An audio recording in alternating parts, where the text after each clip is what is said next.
Join our acting superintendent, Mr. Chris Celmer, and ABC 27 senior reporter Kendra Nichols for the second back-to-school news segment highlighting the Harrisburg School District and important information for the upcoming school year. Can you tell us what percentage of the student body is doing A or B? Are you finding more are opting for the in-teacher, or the teacher? Yeah, definitely option A. Which is good. I think overall option A for most student learners will be a better option as far as the connectivity, having in-person live instruction with some asynchronous self-guided learning. But for some of our families, HVLA is absolutely the right option for them. And again, we wanted to give choice, but at the same time try and walk our families through the process because this is new for everyone, even educators. This is a whole new horizon in education as far as the reliance on distance learning, the reliance on virtual learning. So again, we need to be all in this together, and that's what we're trying to do as a district, is really be out there and support our families. So I'm a student in option A, so that's the live instruction. Am I logging on my computer every day at the same time? Absolutely. What time So if you're high school, it would be 7:30. Okay. If you're middle school, 8:10.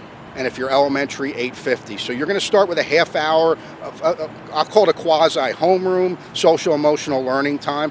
Because one thing we can't lose through this is our students have been impacted in many different ways. We haven't been able to fully interact with them for almost 6 months now. So we're concerned as a school district just what is happening within their life, within their family, within their home. So that first half hour block is really just to try to provide support, learn more about how they're feeling, and if we need to have additional supports in place for certain students, we want to try and do that and provide that support.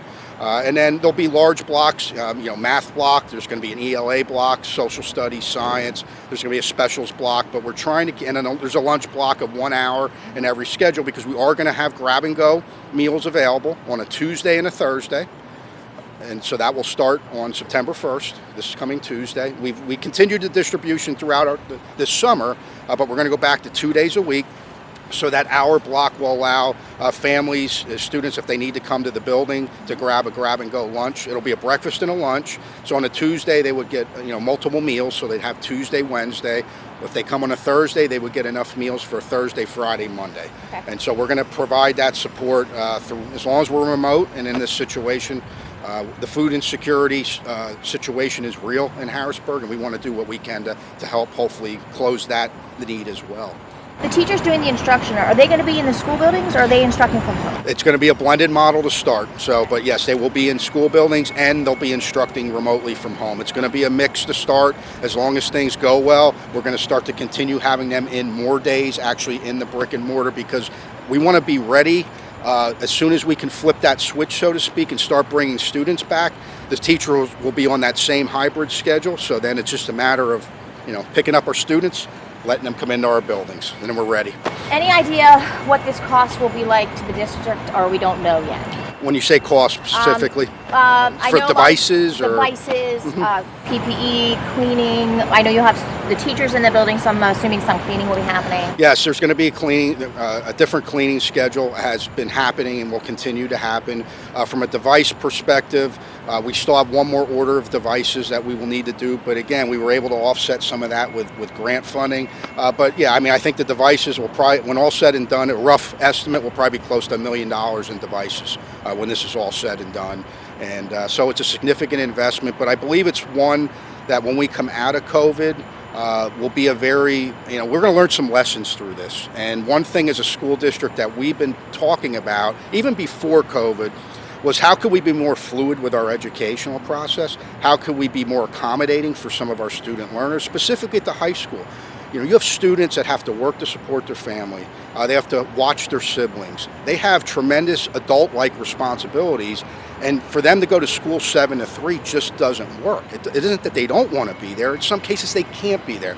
Well, in this remote setting, we can create programming now like HVLA that we can hopefully recapture that student and get them to graduation. And then hopefully that then propels their career. So there's things I think we will learn from this that we can absolutely utilize when we go back to whatever the new normal will be after COVID. HVLA stands for? Harrisburg Virtual Learning Academy. I figured. Yeah. Anything you want to add that I'm missing? No, I want to August 31st, I want our students to be excited. I want them to be ready to come back. I want them to wake up on the 31st, even if they're not coming in the buildings, with a little bit of jitters, like it's the first day of school. And that's what we're trying to create, especially with option A, to try to create as much normalcy with the schedule as possible. I want them to feel that and be excited to get back to school, because we're excited to have them back. Even if it's virtual, we will be there to support them.